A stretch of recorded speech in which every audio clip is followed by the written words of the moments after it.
কিন্তু এত ইজ্জত পাবার পরেও, এত সম্মান পাবার পরেও কর্ম অনুসারে কিছু কিছু মানুষ মুমিন হয়, আবার কিছু কিছু মানুষ মুনাফিক হয়। কর্ম অনুসারে কিছু মানুষ মুমিন হয়, আবার কিছু মানুষ বেঈমান হয়। ঠিক না ঠিক? আল্লাহ রাব্বুল আলামিন মুমিনদের কথা আলোচনা করেছেন সূরা আনফালের 2 নম্বর আয়াতে পাকে। রাত গভীর, সময় সংক্ষেপ, বাবাজির আমার লম্বা চুরে কথা বলেন, সময় নষ্ট করব না। আল্লাহ রাব্বুল আলামিন ঘোষণা দিয়ে বলেন, বিসমিল্লাহির রহমানির রহিম,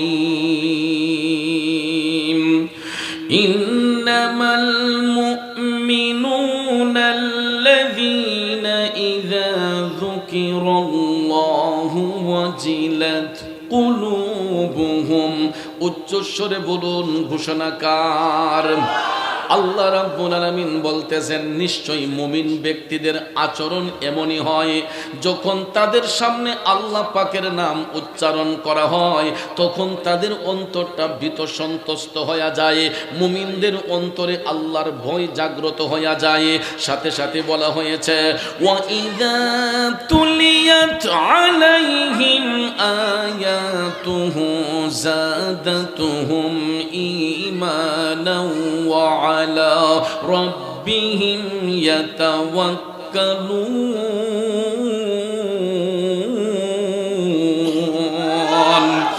আল্লাহ বলেন, যখন মুমিনদের সামনে কোরআনের আয়াত তেলাওয়াত করা হয় তখন তাদের ঈমানের খুঁটি মজবুত হয়। মুমিনদের সামনে যখন কোরআনের আয়াত পাঠ করা হয় তখন তাদের ঈমানটা তাজা হয়। পৃথিবীর কোনো পরাশক্তি তখন তাদেরকে পাকড়াও করতে পারে না। তখন ওই সমস্ত মুমিন ব্যক্তিরা এরা মওলা পাকের দিকে রজ্জু হয়ে যায়, আমার মওলা পাকের দিকে ঝুঁকে যায়। বাজান আমার, বন্ধুরা আমার, এই হলো আয়াতে পাকের সরল তর্জমা। কোরআনের ভাষায় মূল অর্থটা বললাম। যদি এই আয়াতে পাকের তাফসিরের দিকে নজর করি, জগৎ বিখ্যাত তাফসির রুহুল বায়ান, এই আয়াতে পাকের তাফসির করতে গিয়ে বলা হয়েছে মুমিন ব্যক্তি কারা হয়, মুমিনের পরিচয়টা কি। কারণ বাজান আমার, বন্ধুরা আমার, মুমিন ব্যক্তি হবে তারা যারা আল্লাহকে বিশ্বাস করে, পরকালকে বিশ্বাস করে, সাথে সাথে আল্লাহর হাবিব দুজাহানের সরদার রহমাতাল লিল আলামিন নবী মুহাম্মদুর রাসূলুল্লাহ সাল্লাল্লাহু আলাইহি ওয়াসাল্লামের নুরানি আদর্শকে, ওই নবীকে পরিপূর্ণ যারা বিশ্বাস করে এরাই হবে মুমিন, এরাই হবে ঈমানদার। আর যারা আল্লাহকে বিশ্বাস করলো, পরকালকে বিশ্বাস করলো, নবী মানলো না, এরা কখনো মুমিন নয়, এরা হলো বেঈমান, এরাই হলো মুনাফিক, এরাই হবে জাহান্নামী। কথা বলেন ঠিক না বেঠিক? তাইলে বলুন, আমরা মুমিন হতে চাই কি চাই না? একজন মুমিন ব্যক্তির জবান দ্বারা কখনো শরীয়ত বিরোধী কাজ হতে পারে না। একজন মুমিন ব্যক্তি সমাজে কখনো বিশৃঙ্খলা করতে পারে না। একজন মুমিন ব্যক্তি কখনো কাউকে ওজনে কম দিতে পারে না। একজন মুমিন ব্যক্তি কখনো একটা ওয়াক্ত নামাজ ছাড়তে পারে না। একজন মুমিন ব্যক্তি কখনো তাহাজ্জুদ ছাড়তে পারে না। একজন মুমিন ব্যক্তি কখনো গীবতে লিপ্ত হতে পারে না। এই সমস্ত খাসিয়ত যারা দূরে রাখতে পারে, এই সমস্ত খাসিয়ত থেকে যারা নিজের আমলকে হেফাজত করতে পারে, ওই ব্যক্তিগুলা বান্দা থেকে আল্লাহর বন্ধু হয়ে যায়। আর যারা এই সমস্ত কাজের মধ্যে জড়িত থাকে এরা শুধু বান্দা পরিচয় দিতে পারবে কিন্তু বন্ধু পরিচয় দিতে পারবে না। এই জন্য সূরা ইউনূসের 63 নম্বর আয়াতে পাকে আল্লাহ বলেছেন, কোন দাজ্জাল আমার বন্ধু হবে না, কোন কাজ্জাব আমার বন্ধু হবে না, কোন বেবিচারী আমার বন্ধু হবে না। আল্লাহ বলেন, আমার বন্ধু হবে একমাত্র তারা আল্লাযীনা আমানু ওয়া কানু ইয়াত্তাকুন।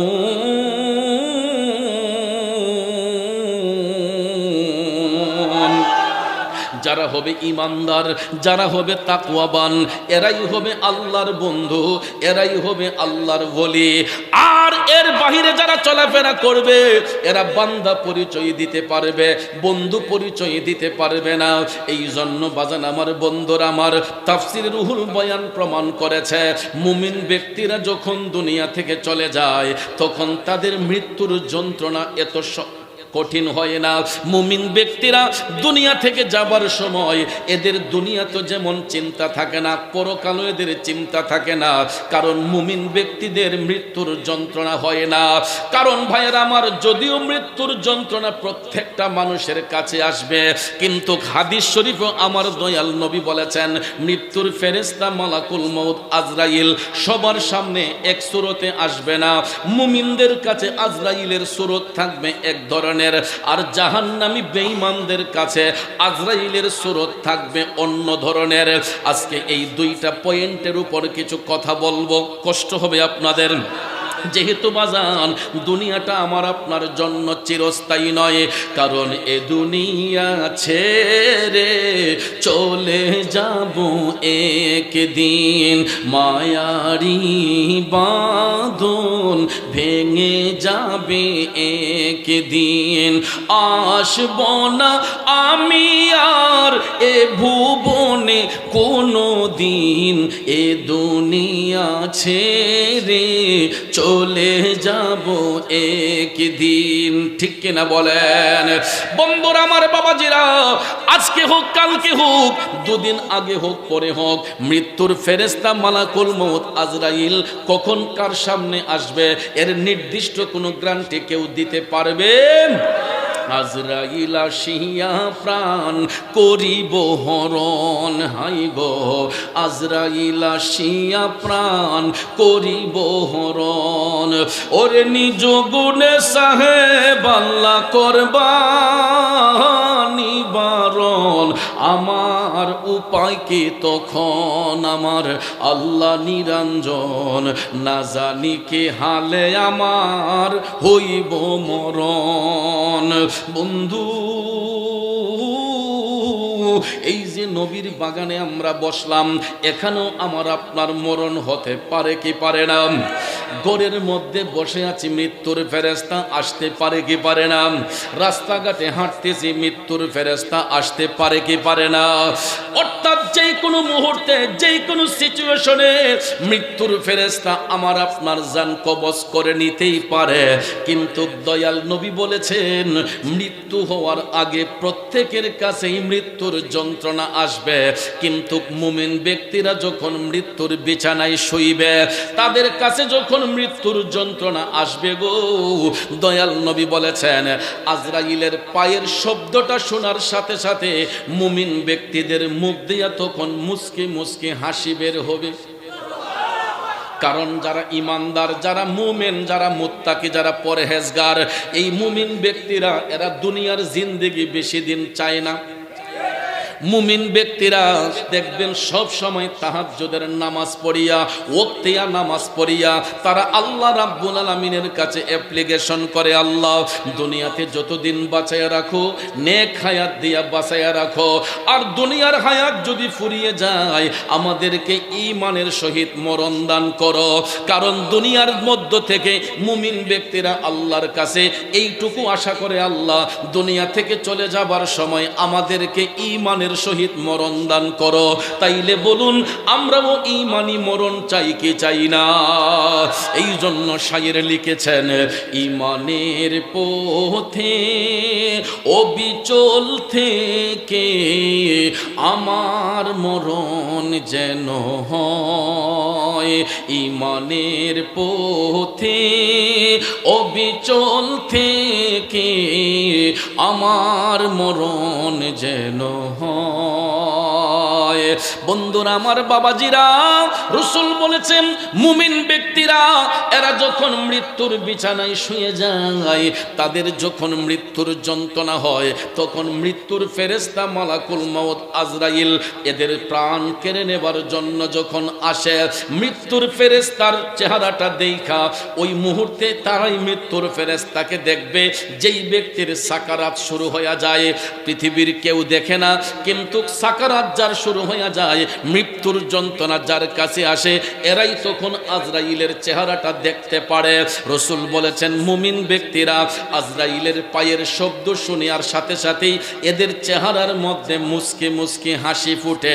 কারণ ভাইয়ের আমার, তাদের মুখেই হাসি ফুটে যারা স্টুডেন্ট ভালো, ঠিক না বেঠিক? ছাত্র যদি ভালো হয় পরীক্ষার হলে তাদের কোনো টেনশন থাকে? দেখবেন ভালো ছাত্রগুলা এরা আগে ভাগেই সিলেবাস কমপ্লিট করে ফেলে, তখন তারা পরীক্ষার আগে এরা রুটিনের অপেক্ষা করে পরীক্ষার রুটিন কবে জানে দেয়। কারণ ভালো ছাত্রগুলা এরা আগে ভাগে সিলেবাস কমপ্লিট করে, এরা বারবার গিয়া স্যারকে জিজ্ঞেস করে স্যার পরীক্ষা কবে, রুটিন কবে দিবেন। তারা দেখবেন এই পরীক্ষার রুটিনের অপেক্ষা করে, কারণ এই স্টুডেন্টগুলা ভালো, কারণ প্রশ্ন যেখান থেকে আসুক উত্তর লিখতে তাদের কোনো সমস্যা নাকি হয়। আর গাদা ছাত্র যারা হয়, যারা ব্যাড স্টুডেন্ট, এরা দেখবেন পরীক্ষার আগেই এরা নায়ের গোড়া মুসরাদা থাকে, কিতা গিয়ে খাতার মাঝে লিখবো, কথা কোন ঠিক না বেঠিক? কিন্তু বাজান আমার বন্ধুরা আমার, দুনিয়ার জমিনে গাদা ছাত্রগুলা হয়তো দুনিয়ার প্রতিষ্ঠানের মধ্যে পরীক্ষা দিলে নকল করে পাশ করতে পারে, কিন্তু আখেরাতের প্রথম ঘাটিটা হইল কবর। ওই কবরের ঘাট পার হইতে গেলে কোনো নকল চলবে না রে আব্বা। ওই পরীক্ষার মধ্যে যারা জয়ী হবে এরাই পরকালে শান্তি পাবে, আর ওই পরীক্ষার মধ্যে যারা জয়ী হবে না এদের কবরের মধ্যে আযাব হবে। মুমিন ব্যক্তিরা এই জন্য মৃত্যুর ফেরেশতাকে দেখা হাসে, কারণ তারা তাহাজ্জুদের নামাজ পড়েছে, তারা ওয়াক্তিয়া নামাজ পড়েছে, তারা আল্লাহর জিকির করেছে, তারা মুরাকাবা মুশাহাদা করেছে, তারা আমার মৌলাকে খুশি করার জন্য যেই যেই আমল প্রয়োজন সব কিছু করেছে। মুমিন ব্যক্তিরা তো কোনোদিন কোনো মানুষের ক্ষতি করে না, এরা সব সময় ভালো কাজের মধ্যে দাবিত থাকে। এই জন্য মৃত্যুর ফেরেশতা আইসা তাদের দেহের মধ্যে হাত স্পর্শ করবে, হাত স্পর্শ কইরা হাতটা রাখতে যতক্ষণ সময় লাগবে মুমিন ব্যক্তিরা চোখের পলকেই তাদের জীবনটা দিয়ে দিবে, কারণ তাদের এমন কোনো কষ্ট হবে না। রাসূল বলেছেন মুমিন ব্যক্তিদের মৃত্যুর সময় তাদের জান যখন কবজ করা হবে তাদের কাছে এতটুক কষ্ট হবে, একটা পিপিলিকা কামড় দিলে যতটুক ব্যথা হয় এর চাইতে বেশি কষ্ট মুমিনদের হবে না। আল্লাহু আকবার। কারণ পিপিলিকার কামড় সহনীয়। রাসূল বলেছেন মুমিন ব্যক্তিদের জান কবজের সময় তাদের কাছে এতটুক কষ্ট ফিল হবে, একটা পিপিলিকা কামড় দিলে যতটুক ব্যথা হয় এর চাইতে বেশি হবে না। কিন্তু রাসূল বলেন ইন্তেকালের পরে ওই মুমিন ব্যক্তিদের চেহারার মধ্যে মুস্কি মুস্কি হাসি ফুটবে। আপনারা লক্ষ্য করে দেখবেন, সমাজের কোনো ভালো মানুষ যদি মারা যায়, সমাজের কোনো মুমিন মুসলমান যদি মারা যায়, আমরা যখন লাশ দেখতে যাই তখন দেখবেন কিছু কিছু লাশের দিকে তাকাইলে চেহারাটা কালো হইলেও দেখবেন অনেকের চেহারার মধ্যে মুস্কি মুস্কি হাসি থাকে। আমরা তখন রাস্তাঘাটে হাইটা দোকানপাটে বৈশা বলি, আহ লোকটা যেমন ভালো ছিল তার মরণটা এমন সুন্দর হইছে, ও ময়ূর যেমন আশ্চর্য হইছো, বলি কি বলি না? আছে না নাই? কিছু কিছু ভালো মানুষ মারা যাবার পরে এদের চেহারার মধ্যে উজ্জ্বলতা ফিরে আসে, মুস্কি মুস্কি একটা হাসি ফুটে। কালো হোক, শ্যাম বর্ণ হোক, উজ্জ্বল বর্ণ হোক, যদি ব্যক্তিটা মুমিন হয়, মুত্তাকি হয়, ইন্তেকালের পরে তাদের চেহারার মধ্যে একটা মুস্কি মুস্কি হাসি ফুটে। কারণ আখিরাতের প্রথম ঘাটি হইল কবর। ওই কবরের মধ্যে যাইলে তিনটা প্রশ্নের মাধ্যমে ইন্টারভিউ হবে। এটা জানাজার মাঠে, মসজিদের আলোচনায়, খুতবার আলোচনায় শুনতে শুনতে আমরা অভ্যস্ত হয়ে গেছি। বলুন তো প্রশ্ন হবে কয়টা? আলা সাইয়্যিদিনা মুহাম্মদ নবী, মাশাআল্লাহ, মাওলানা নূর নবীজির নূরি চেহারা দেখতে মোদের মন চায়, কাঁদে মোদের প্রাণ পাপিয়া, কাঁদে মোদের অন্তরায়। আল্লাহুম্মা সাল্লি সাইয়্যিদিনা মুহাম্মাদ নবী শাফি মাওলানা। বাবাজির আমার বন্ধুরা আমার, যেই কথাটা বলতে চেয়েছিলাম, আখেরাতের প্রথম ঘাট কবরের মধ্যে কয়টা প্রশ্নের মাধ্যমে ইন্টারভিউ হবে? এই তিনটা প্রশ্ন কি আমরা ভালো করেই জানি, এই দিকে আমি সময় নষ্ট করব না। তিনটা প্রশ্নের শেষ প্রশ্নটা হবে আমার দয়াল নবীকে নিয়ে। দয়াল নবীর চেহারা আনোয়ার শরীরে কবরের মধ্যে হাজির করে ওই ব্যক্তিদেরকে বলা হবে ওয়ামান হাজার রজুল বুইসা ফিকুম। সুবহানাল্লাহ। কোন নবীজিকে সরাসরি কবরের মধ্যে হাজির করা হবে। কারণ অনেকেই কয় যে নবীজির ছবি আইনে হাজির করাইব, আবার যখন দেখছে যে এটা কোনো যৌক্তিকতা নাই তখন কয় না, রওজা শরীফের সাথে তার কবরের একটা সুড়ঙ্গ করা হয়, এরপরও বিশ্বাস করে না যে রসুল কবরে আসতে পারেন না। পারেন কি পারেন না? ভাইয়ের আমার, বন্ধুরা আমার, রসুল তো শুধু দুনিয়ার নবী না, তিনি কবরেরও নবী, হাসরেরও নবী, মিজানেরও নবী, ফুলসিরাতের নবী, সর্ব জাগার জন্য তিনি রহমত। এই জন্য ওই নবীর উপাধি রহমাতাল লিল আলামের বহু বচন আলামিন। আলাম দ্বারা একটা জগৎকে বোঝানো হয়, আর আলামিন দ্বারা আল্লাহর কুল কায়নাতকে বোঝানো হয়। আমি প্রায় মাহফিলে এটা বলে যাই, আল্লাহ পাকের উপাধি হলো রব্বুল আলামিন, নবীজির উপাধি হলো রহমাতাল লিল আলামিন। এখন চিন্তা করে দেখেন, আল্লাহর বেলায় যেই লকব, নবীর বেলায় একই লকব। আল্লাহ হচ্ছেন রব্বুল আলামিন, রসুল হচ্ছেন রহমাতাল লিল আলামিন। রব্বুল আলামিন শব্দের অর্থ গোটা জাহানের পালনকর্তা, আর রহমাতাল লিল আলামিন শব্দের অর্থ গোটা জাহানের রহমত। জোরে কন্যা সুবহানাল্লাহ। আল্লাহ হচ্ছেন গোটা জাহানের পালনকর্তা, রসুল হচ্ছেন গোটা জাহানের জন্য রহমত। এই জন্য আল্লাহর বেলায়ও বহু বচন, নবীর বেলায়ও বহু বচন, আলামের বহু বচন আলামিন। আলাম দ্বারা একটা জগৎরে বোঝানো হয়, আলামিন দ্বারা আল্লাহর কুল কায়নাতকে বোঝানো হয়। এই জন্য বাজান আরেকটা জিনিস আপনারা সহজভাবে জেনে নেন, রাব্বুল আলামিন লিখতে আরবি যতটা অক্ষর লাগে, রাহমাতাল লিল আলামিন লিখতে আরবি ততটা অক্ষর লাগে। কালেমার অংশ কয়টা? দুইটা। দুইটার সংমিশ্রণে কালেমা হয় একটা, লা ইলাহা ইল্লাল্লাহ, আরেকটা হলো মুহাম্মদুর রাসূলুল্লাহ। দুইটার সংমিশ্রণে হবে এক কালেমা, লা ইলাহা ইল্লাল্লাহ মুহাম্মদুর রাসূলুল্লাহ। এখন প্র্যাকটিক্যালে আসুন, লা ইলাহা ইল্লাল্লাহ লিখতে আরবি যতটা অক্ষর লাগে, মুহাম্মদুর রাসূলুল্লাহ লিখতে আরবি ততটা অক্ষর লাগে। মক্কাতুল মুকাররমা লিখতে আরবি যতটা অক্ষর লাগে, মদিনাতুল মুনাওয়ারা লিখতে আরবি ততটা অক্ষর লাগে। বাজানো মসজিদ লিখতে আরবি যতটা অক্ষর লাগে, মাদ্রাসা লিখতে আরবি ততটা অক্ষর লাগে। তাইলে নামের সাথে নাম মিলাইয়া আপন হাবিবকে ইজ্জত দিছেন কে? রাসূল আমরা তোমায় না চিনিলে তোমার কে আসে যায়, দুনো জাহান নবীজির নূরি কদমে ঝোকায়। ঠিক না বেঠে? দুনিয়ার মোল্লা মুন্সি রসুলকে ইজ্জত দিলেই কি না দিলেই কি? আমার আল্লাহ কয় ওয়ারাফা'না লাকা যিকরাক, ওগো হাবিব আপনার ইজ্জত আপনার প্রশংসা আমি আল্লাহ বুলন্দ করেছি। দুনিয়ার মানুষরা বাড়াইবে কি আর কমাইবে কি? আল্লাহ কয় আমি নিজেই তো আপনার ইজ্জত সম্মান বাড়াইয়া দিছে। এই জন্য বাজান আমার আপনার মতো সাধারণ মানুষরা নবীর ইজ্জত বাড়াইবার সাধ্য নাই, কমাইবার সাধ্য নাই। কারণ বাড়াইয়া দিছেন কে? জোরে বলেন কে? এই জন্য বাজান আমার নবী শুধু দুনিয়ার নবী না, তিনি কবরের নবী, হাসরের নবী, মিজানের নবী, ফুলসিরাতের নবী। আল্লাহর সৃষ্টি জগতে যতটা জগৎ সমূহ আছে, যেখানে আল্লাহ রাব্বুল আলামিন সেখানে রাসূল রাহমাতাল লিল আলামিন। ওই নবীকে কবরের মধ্যে সশরীরে আইনা হাজির করা হইব, বলা হবে ওয়ামান হাজার রজুল বুইসা ফিকুম, যে উনি কে, উনার সম্পর্কে তোমাদের ধারণা কি বলো, তোমার রসুল কে?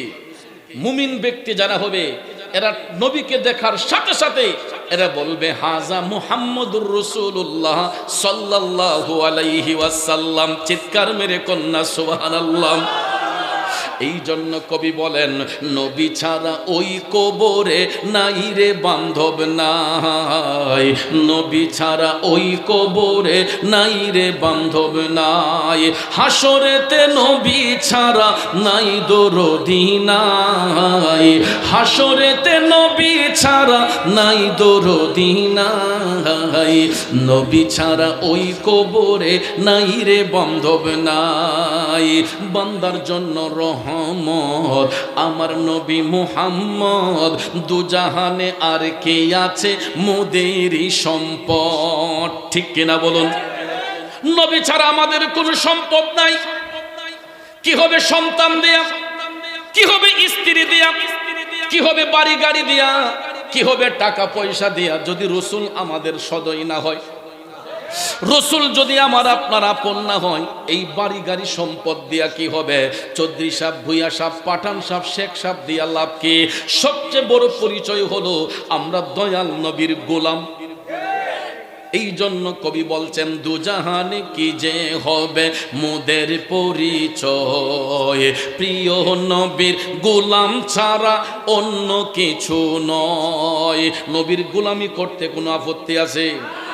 কোনো কষ্ট আছে? দুজাহানে কি যে হবে মোদের পরিচয়, প্রিয় নবীর গোলাম ছাড়া অন্য কিছু নয়। ঠিক কিনা বলেন? বন্ধুরা আমার, বাবাজিরা, ওই রসুলকে দেখার সাথে সাথে মুমিন ব্যক্তিরা বলে দিবে হাজা মুহাম্মদুর রাসূলুল্লাহ সাল্লাল্লাহু আলাইহি ওয়াসাল্লাম। নবীর পরিচয় যখন দিয়ে দিবে তখন মুনকার নাকির ফেরেশতা চলে যায়। আল্লাহ রাব্বুল আলামিন তখন রহমতের ফেরেশতা ওই মুমিন ব্যক্তির কবরে পাঠাইয়া ওই কবরটাকে তখন আর 3.5 হাত রাখা হয় না। হাদিস শরীফে আমার রসুল বলেছেন মুমিন ব্যক্তিদেরকে কবরে রাখার পরে 40 কদম দূরে যাওয়ার পরেই মুনকার নাকিরের সওয়াল জবাবের উত্তরটা যখন দিয়ে দিবে তখন সঙ্গে সঙ্গে রহমতের ফেরেশতা পাঠাইয়া আল্লাহ রাব্বুল আলামিন এক একজন মুমিনের কবরকে এক একটা নূরের মহল বানাইয়া দে। আরো জোরে কন্যা সুবহানাল্লাহ। আমরা দেশের মধ্যে কিছু কিছু মানুষে ওয়াজ কইরা দেখবেন আমরাও কান্দায়, নিজেও কান্দে, কবরের আযাব কেমনে সইব, কবরে সাপে কামড়াইব। এই কথা কইয়া দেখবেন নিজেও কান্দে, আমরাও কান্দায়। কান্দান ভালো কথা, কিন্তু কার কবরে সাপ আসবে, কার কবরে গুরজে মারা হবে, এটা ভাঙ্গা বুঝাই দিতে হবে। মুমিন ব্যক্তির কবরে সাপ আসবে না, মুমিন ব্যক্তিদেরকে কবরে রাখার পরে গুরজে মারা হবে না, মুমিন ব্যক্তিদেরকে কবরে রাখার পরে তাদের কবরে কোনো জাহান্নামের আগুন জ্বলবে না। কারণ আমার রসুল বলেছেন মুমিন ব্যক্তিদেরকে কবরে রাখার পরে ওই কবরটাকে আল্লাহ 70 গজ প্রসারিত কইরা এক একজন মুমিনের কবরকে এক একটা নূরের মহল বানাইয়া দেওয়া হয়। আর এই বাস্তবতা হলো আল্লাহ রসুল যখন মেরাজ শরীফের মধ্যে গিয়েছিলেন, প্রথম আসমানে যাবার পরে আল্লাহ তাআলা আপন হাবিবকে আদেশ করেছেন যে ওগো হাবিব, আপনার জন্য জান্নাত জাহান্নাম উভয়টা সাজানো হয়েছে, আপনি চাইলে আগে জান্নাত দেখতে পারেন, আগে চাইলে জাহান্নামটাও দেখতে পারেন। আমার রাসূল প্রথমে জাহান্নাম দেখার ইচ্ছে পোষণ করলেন, এরপরে জাহান্নামের চিত্র দেখিয়া দয়াল নবী যখন জান্নাতের প্রবেশ করলেন, জান্নাতের গেট দিয়া ঢুইকা রাসূল দেখতেছেন কিছু কিছু নূরের মহল দেখা যায়, এক একটা মহলের মধ্যে এক একজন লোক বসে আছে এবং এরা সুস্বাদু খাবার গ্রহণ করতেছে। দয়াল নবী এই দৃশ্য দেখে মুস্কি মুস্কি হাসতেছেন। জিব্রাইলকে রাসূল ডাক দিয়ে বললেন, ও জিব্রাইল, একটু আগে দেখলাম কি, এখন দেখতেছি কি? জিব্রাইল আলাইহিস সালাম ডাক দিয়া কই, নবী গো, ওগো মায়ার নবীজি, আপনি যেই ঘরগুলা দেখতেছেন, যেই নূরের মহলগুলা দেখতেছেন গো নবী, এইগুলা দুনিয়ার কোনো ঘর বাড়ি না, এইগুলা হলো আপনার মুমিন উম্মতের এক একটা কবর। ইয়া রাসূলুল্লাহ, নবী গো, আপনার উম্মতের মধ্যে যারা মুমিন, যারা মুত্তাকি, যারা পরহেজগার, আল্লাহ রাব্বুল আলামিন তাদের কবরগুলোকে নূরের মহল বানাইয়া দিছে গো নবী। এই জন্য দুনিয়াতে আইসা দুনিয়াবাসীকে আমার রাসূল বলেছেন, মুমিন ব্যক্তিদের কবরকে আল্লাহ তাআলা নূরের মহল বানাইয়া দেয়। তাইলে বলুন, মুমিন হইলে লাভ নাকি লস? লাভ নাকি লস? বাজান আমার, বন্ধুরা আমার, এই জন্য কোন আল্লাহর ওলি যদি মারা যান, কোন মুমিন ব্যক্তি যদি মারা যায়, আমরা কবরস্থ করার পরে দেখবেন তাদের কবরের জায়গাটাকে একটু বড় পরিসরে করি, মাজার শরীফ করি না? আল্লাহর ওলিগণ ওফাতের পরে যারা মুমিন, যারা মুত্তাকি, যারা ভালো কাজ করেছেন, দুনিয়ার মানুষগুলা যাদেরকে অবাধ শ্রদ্ধা করেছে, তাজিম করেছে, ওই সমস্ত হক্কানি ওলি আল্লাহগণ দুনিয়ার জমিন থেকে যাবার পরে তাদেরকে দাফন করে দেখবেন কবরের জায়গাটাকে একটু বড় পরিসরে করি, ঠিক না বে ঠিক? আমার রাসূল বলেছেন, মুমিন ব্যক্তিরা এদের দেহ মাটি পর্যন্ত স্পর্শ করে না। মুমিন ব্যক্তিদের দেহকে মাটি পর্যন্ত স্পর্শ করে না। কারণ যারা আল্লাহর পথে দুনিয়া থেকে চলে যায়, যারা মুমিন হইয়া দুনিয়া থেকে চলে যায়, আল্লাহ কোরআনের ভাষায় বলেছেন, ওয়ালা তাকুলু লিমান ইউকতালু ফি সাবিলিল্লাহি আমওয়াত। আমার বাবার বানানো কথা নয়, আপনার বাবার বানানো কথা নয়। সূরা বাকারাতে আল্লাহ স্পষ্ট করে বলেছেন, ওয়ালা তাকুলু লিমান ইউকতালু ফি সাবিলিল্লাহি আমওয়াত। যারা আল্লাহর পথে শহীদ হইয়া যায়, বিলীন হইয়া যায়, নিজের জীবনকে কোরবান করে দেয়, যারা শহীদ হয়ে যায়, আমার আল্লাহ কয় তোমরা তাদেরকে মৃত বলিও না, বাল আহইয়াউ ওয়ালাকিন লা তাশউরুন। এরা জীবিত, তোমরা তাদের সম্পর্কে জানো না। তাইলে আল্লাহ বলছেন জীবিত, আর আমরা দুনিয়ার মানুষগুলা বলে যে মানুষ মরলে বলে ফচ্চা গল্লা একবারে বলে শেষ হয়ে যায়। তাইলে আপনারা মোল্লার কথা মানবেন নাকি আল্লাহর কথা মানবেন? বন্ধুরা আমার, কোরআন সাক্ষী দিচ্ছে, মুমিন ব্যক্তিরা ইন্তেকালের পরে এরা জিন্দা। এদের কবরে রাখার পরে কবরটা 70 গজ প্রসারিত হয়ে মুমিন ব্যক্তিদের কবর নূরের মহল হইয়া যায়। রাসূল বলেছেন, এদের দেহটাকে মাটি পর্যন্ত স্পর্শ করে না রে বাজান। এই জন্য আল্লাহর ওলিগণের ইন্তেকালের পরে আমরা তাদের কবরের জায়গাটাকে একটু বড় পরিসরে করে, এটাতে কোনো আপত্তি নেই, এটার মধ্যে কোনো বিশৃঙ্খলা নেই, এটার মধ্যে কোনো ফতোয়া দিতে নেই। কারণ মুমিন ব্যক্তিরা ওফাতের পরে তাদের কবরের জায়গাটা বড় করা এটা নাজায়েজের কোনো বিষয় নয়। কিন্তু বাজান, আযাব হবে এদের কবরে। আসুন এবার জেনে নেই, রাসূল বলেছেন, যারা জাহান্নামী ব্যক্তি, দুনিয়ার জমিনে যারা মানুষকে ওজনে কম দিছে, যারা মানুষের হক নষ্ট করছে, যারা চিটারি বাটফারি করছে, যারা সুদের ব্যবসা করছে, যারা ঘুষের ব্যবসা করছে, যারা সমাজের মানুষদেরকে ঠকাইয়া চলছে, যারা মাতা পিতার মনে কষ্ট দিছে, যারা আপন ভাইকে সম্পদ থেকে বঞ্চিত করছে, ওই ব্যক্তিগুলার যখন মৃত্যুর যন্ত্রণা হয়, আমার রাসূল বলেছেন এদের চেহারাটা বিদ্রুপের মতো হইয়া যায়। এদের যখন মৃত্যুর বিছানায় শুয়ে যায়, তখন তাদের হাঁপানি রোগের মতো শুরু হয়। যখন এরা আজরাইল আলাইহিস সালামের পায়ের শব্দটা শুনে, নাউজুবিল্লাহ কোন, রাসূল বলেছেন জাহান্নামী ব্যক্তিরা এরা যখন মৃত্যুর বিছানায় শুয়ে যায়, তাদের যখন সাকারাত শুরু হয়, মৃত্যুর ফেরেশতা মালাকুল মউত আজরাইল এমন একটা ভয়ঙ্কর সুরত নিয়ে আসে, এমন একটা ভয়ঙ্কর সুরত নিয়ে আসে, মৃত্যুর ফেরেশতার আজরাইলের ভয়ঙ্কর রূপটা দেখেই ওই ব্যক্তিগুলার হাঁপানি রোগের মতো শুরু হয়ে যায়। দেখবেন কিছু কিছু মানুষ মৃত্যুর আগে যখন সাকারাত শুরু হয়, এদের মধ্যে এমন একটা যন্ত্রণা হয়, জোরে জোরে শ্বাস নেয়, জোরে জোরে সারে। আমরা এলাকার ভাষায় অনেক সময় কই যে অমুক টানাত ফিরে রইছে, কই নিও চাচা, আপনাদের ভাষায় বলে যে টানাত ফিরে রইছে, আসলে তার সাকারাত শুরু হচ্ছে, মৃত্যুর ঘন্টা বাজতেছে। বাজার আমার, বন্ধুরা আমার, তখন দেখবেন জোরে জোরে যখন হাঁপাইতে শুরু করে, আত্মীয় স্বজন সন্তান আদি যদি বাহিরে কেউ থাকে, টেলিফোন দিয়ে বলা হয় তাড়াতাড়ি বাড়িতে আস, তোর বাবার শরীর ভালো না, তোর কাকার শরীর ভালো না, যদি দেখতে চাস শেষ দেহাটাইয়া দেখা যা। তখন দেখবেন সমস্ত স্বজনরা দৌড়াইয়া লাফাইয়া দেখবেন তাড়াহুড়া কইরা বাড়িতে আসে।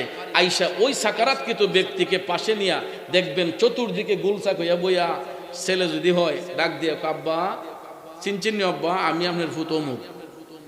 মেয়ে যদি হয়, আব্বা আমি আই ফুটছি, আব্বা চিনচিনি আমি আপনার মেয়ে অমুক। ছোট ভাই ডাক দিয়া কই ভাই সাহেব চিনচিনিও আমি অমুক। আমার দয়াল নবী বলেছেন মৃত্যুর যন্ত্রণা যখন শুরু হয়ে যায়, মৃত্যুর ফেরেশতার ভয়ঙ্কর রূপটা যখন ওই ব্যক্তিটা দেখে ফেলে, তখন দুনিয়ার মধ্যে কে তার স্ত্রী, কে তার সন্তান, কে তার ছেলে, কে তার মেয়ে, কে তার ভাই, কে তার বোন, কে তার বন্ধু, আর চেনার কোনো টাইম থাকে না। ওই মুহূর্তে ব্যক্তিটা নিজেকে নিয়ে ব্যস্ত হইয়া যায়। এই জন্য কবি বলছেন মনরে মরণ কথা করো স্মরণ, স্ত্রী পুত্র কেউ নয় আপন, ধনরত্ন সবিও কারণ মনরে। ও ভাই তুই মরিলে সঙ্গের সাথী হইবে না একজন সেগেন, কইরে পাগল মন একবার ভাবলে না রে তোর হইব রে মরণ। মনরে হঠাৎ এসে আজরাইলে ফাঁসি দিব তোমার গলে, শেষ করিব অসাদের জীবন মনরে। ঠিক না বেঠিক? ওই মুহূর্তে মৃত্যুর হাত থেকে দুনিয়ার কোনো বন্ধু, কোনো বান্ধব, কোনো সন্তান তাকে আর ফিরাতে পারবে না। কারণ ডাক যখন চলে আসে, দুনিয়ার টাকা পয়সা সম্পদ দিয়া হইল আর ফিরানো যায় না। আপনি দেখবেন অসুস্থ রোগী যদি হসপিটালে বিছানায় যদি ছটফট করে, স্বজনরা ডাক্তার সাহেবরে ডাক দিয়া কয় ডাক্তার সাহেব আমার সব সম্পদ আপনি নিয়ে যান, এরপর আমার আব্বারে সুস্থ কইরা দেন, ভালো কইরা দেন। আপনারা বলুন ডাক্তার সাহেবের বাবার ক্ষমতা আছে নি রোগীরে ভালো করার মালিককে? ডাক্তার সাহেব, পীর সাহেব, কবিরাজ সাহেব ওসিলা মাত্র, কবুল করার মালিক আল্লাহ। ঠিক না বেঠিক? এই জন্য কবি বলছেন তুমি রাখো কিবা মারো এই দয়া করো, থাকিতে যেন তোমায় না ভুলি। সুখে দুঃখে উভয় অবস্থায় আল্লাহর প্রশংসা আদায় করতে হয়, আল্লাহর শুকরিয়া আদায় করতে হয়। কিন্তু এই জন্য বাজান যেই কথাটা বলতে চেয়েছিলাম, রাসূল বলেছেন ওই মুহূর্তে কে তার স্ত্রী, কে তার ছেলে মেয়ে, কে তার বন্ধু বান্ধব কাউকে চিনে না। কারণ ওই ব্যক্তির দৃষ্টি থাকে তখন মৃত্যুর ফেরেশতার দিকে। এত একটা ভয়ঙ্কর রূপ নিয়ে আজরাইল আসে গো, পায়ের বৃদ্ধাঙ্গুল থেকে টিপতে টিপতে টিপতে যখন বুকের মধ্যে দমটা নিয়ে আসে, তখন ভাইয়ার আমার আজরাইল আলাইহিস সালাম ভয়ঙ্কর রূপ নিয়ে জাহান্নামী ব্যক্তিদের বুকের উপর আইনা এমন একটা ভয়ঙ্কর চাপ মারে রে, তখন দেখবেন গলা দিয়া ঘের ঘের একটা শব্দ বের হয়। এরপরে ভাইয়ার আমার মৃত্যুর ফেরেশতা আজরাইল আলাইহিস সালাম জাহান্নামী ব্যক্তিদের জানটা এত কষ্টের সহিত হরণ করে নেয়, এত কষ্টের সহিত জাহান্নামীদের জানটা কবজ করা হয়। ওই অনেক সময় এই ভয়ঙ্কর চিপের কারণে অনেক মানুষের পেশাব পায়খানা বের হইয়া যায়। যারা লাশ ধৌত করে, আমার কথা বিশ্বাস না হলে যারা মৃত ব্যক্তির লাশ ধৌত করে জিজ্ঞেস করে দেখবেন, অনেক মানুষের পায়খানার রাস্তা দিয়ে ময়লা পাওয়া যায়, অনেকের লুঙ্গিতে পেশাবের দুর্গন্ধ পাওয়া যায়। ঠিক নি বাজান? এটা জাহান্নামীদের বেলায় যারা দুনিয়াতে চিটারি বাটফারি করছে, মানুষের হক নষ্ট করছে, পরে হয়তো বুজুর্গ সাজ্জা গেছে। অনেক মানুষ দেখবেন আগ জীবনে চিটারি বাটফারি দান্দালি কইরা এরপরে শেষ জীবনে নিজে একবারে কাবা ঘরে ইমামের মতো হয়ে যায়। কিন্তু ওই হকদার যদি তারে ক্ষমা না করে, যেই ব্যক্তির হক নষ্ট করছে ওই হকদার যদি তার হক থেকে তাকে মুক্তি করে না দেয়, ওই ব্যক্তি কবরের ঘাট পার হতে পারবে না। নামাজ কাজা করছেন, রোজা কাজা করছেন, চোখের পানি চাইরা আল্লাহর কাছে তওবা করলে আল্লাহ মাফ করে দেয়। কারণ আল্লাহর নাম রহমান, আল্লাহর নাম রহিম, আমার আল্লাহর নাম গাফফার। এই জন্য বান্দা যদি পাহাড় পরিমাণ গুনাহও করে, নামাজ রোজা কাজা করছে, চোখের পানি চাইরা যদি কয় আল্লাহ গো আমি তো অপরাধ করছি, আমারে ক্ষমা করো, আল্লাহ কয় আমি তোরে মাফ করলাম। কিন্তু বান্দা যদি বান্দার মনের কষ্ট দেয়, একজন আরেকজনের হক নষ্ট করে, ওই হকদার তার হক থেকে যতক্ষণ আমাকে মুক্তি করে না দিবে ততক্ষণ পর্যন্ত কবরের ঘাট পার হওয়া কোনো পক্ষেই সম্ভব না, আল্লাহও তারে ক্ষমা দিবে না। আল্লাহ রব্বুল আলামিন এই পৃথিবীতে যত জাতি সৃষ্টি করেছেন সমগ্র জাতিকে আল্লাহ তাআলা বস্ত্রবিহীন অবস্থায় সৃষ্টি করেছেন, ঠিক কিনা বলেন? আমরাও কিন্তু এটা থেকে আলাদা নয়। লক্ষ্য করে দেখবেন, একটা সন্তান যখন মায়ের গর্ভ থেকে ভূমিষ্ঠ হয়, আপনারা বলুন তো ওই মুহূর্তে কি বাচ্চার গায়ে কোনো কাপড় থাকে? যদিও আমরা বস্ত্রবিহীন অবস্থায় দুনিয়াতে আসি, আল্লাহ তাআলা আমাদের উপর এহসান করেছেন, দয়া করেছেন। কিভাবে? দেখবেন বাচ্চাটা ভূমিষ্ঠ হওয়ার সাথে সাথে দাইমা অথবা ডাক্তার সাহেব বা নার্সের মাধ্যমে ওই বাচ্চাকে অন্যজনের কোলে দেওয়ার আগে শুকনো একটা টাওয়াল অথবা শুকনো একটা কাতা দিয়ে তার লজ্জাস্থান হেফাজত করে আরেকজনের কোলে দেওয়া হয়। মোট কথা, আমরা দুনিয়াতে আসার সাথে সাথেই যদি আমরা বস্ত্রবিহীন অবস্থায় এসেছি, কিন্তু আল্লাহ তাআলা আমাদের উপর দয়া করে আমাদের গায়ের উপর শরীয়তের ঢাকনার ব্যবস্থা করে দিয়েছেন। এছাড়া পৃথিবীতে যত প্রাণী চলাফেরা করে আপনারা দেখবেন এগুলা বস্ত্রবিহীন অবস্থায় আসে, বস্ত্রবিহীন অবস্থায় চলে আবার বিদায় হয়, ঠিক না ঠিক? হাঁস, মুরগ, গরু, ছাগল, খাসি, ধুম্বা, ভেড়া, এরকম যত প্রাণী আছে বলুন তো এগুলার গায়ে কোনো কাপড় থাকে? এগুলা যেভাবে আসে এভাবেই যায়। কিন্তু আল্লাহর সৃষ্টির আদম, আমরা পৃথিবীর শ্রেষ্ঠ জাতি হওয়ার কারণে দুনিয়াতে আসার সাথে সাথেই আমার আপনার গায়ের উপর শরীয়তের চাদর আবৃত হয়ে যায়, যা মৃত্যু অবধি পর্যন্ত এই শরীয়তের চাদর আমাদের গায়ের মধ্যে ঢাকনা থাকে। কালার ডিফারেন্ট হয়, এক একজন এক এক রঙের পোশাক পরি, কিন্তু সবারই সতর ঢাকনা থাকে, ঠিক কিনা বলেন? লা ইলাহা ইল্লাল্লাহ ইল্লাল্লাহু ইল্লাল্লাহ ইল্লাল্লাহু ইল্লাল্লাহ ইল্লাল্লাহু ইল্লাল্লাহ ইল্লাল্লাহু ইল্লাল্লাহ ইল্লাল্লাহু ইল্লাল্লাহ ইল্লাল্লাহু ইল্লাল্লাহ লা ইলাহা ইল্লাল্লাহ লা ইলাহা ইল্লাল্লাহ জুড়ে লা ইলাহা লা ইলাহা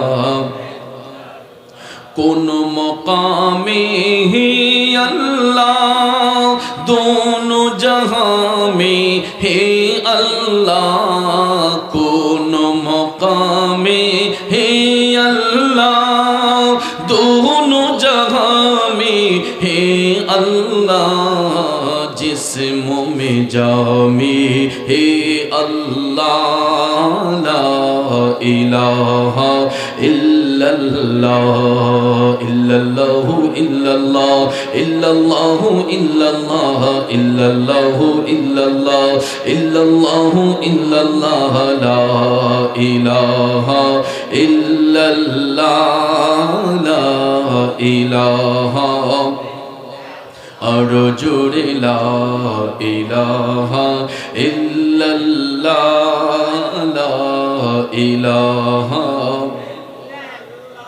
ला